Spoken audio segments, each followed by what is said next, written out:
Welcome to Dialed on Fast Company. I'm Amber Mack. On today's episode, I sit down with the CEO and founder of Netflix, Reed Hastings, to talk to him about how he stays productive, what he's learned from his past mistakes, and how he's making the future of television.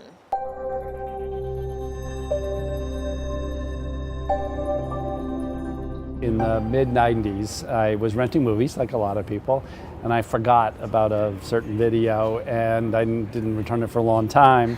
And when I returned it, it was a $40 late fee. And I just remember being horribly embarrassed, and I knew it was my fault. And that experience just sort of stuck with me. And a couple of years later, we were thinking of what's a good company to do. It was 1997, the internet bubble was starting to really gain momentum.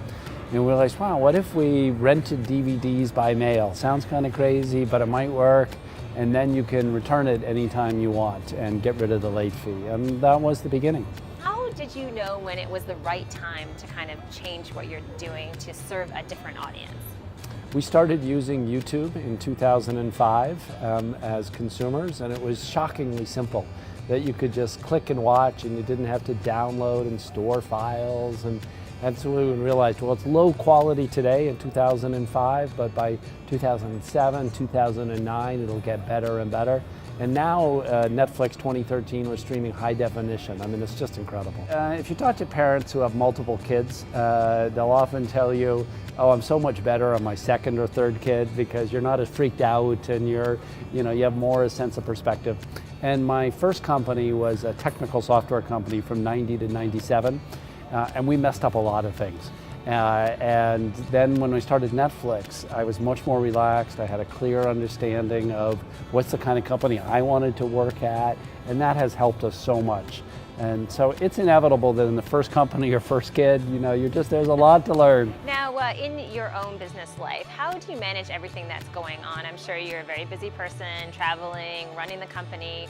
What are some tips that you have for other people who are trying to really just manage their day-to-day tasks?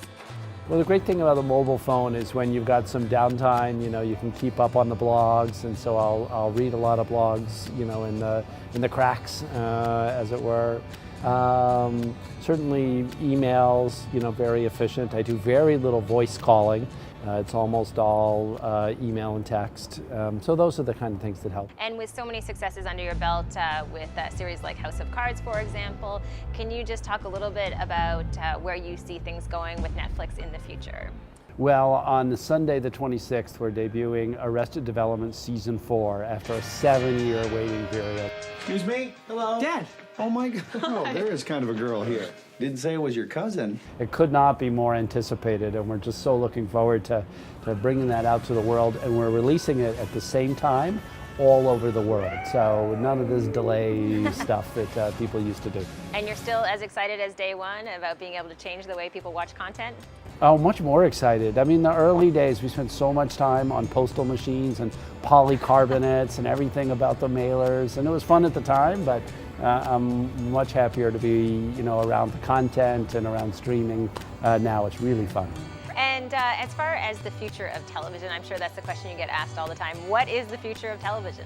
Well, it's going all internet over the next 20 years. It's going to be applications instead of channels.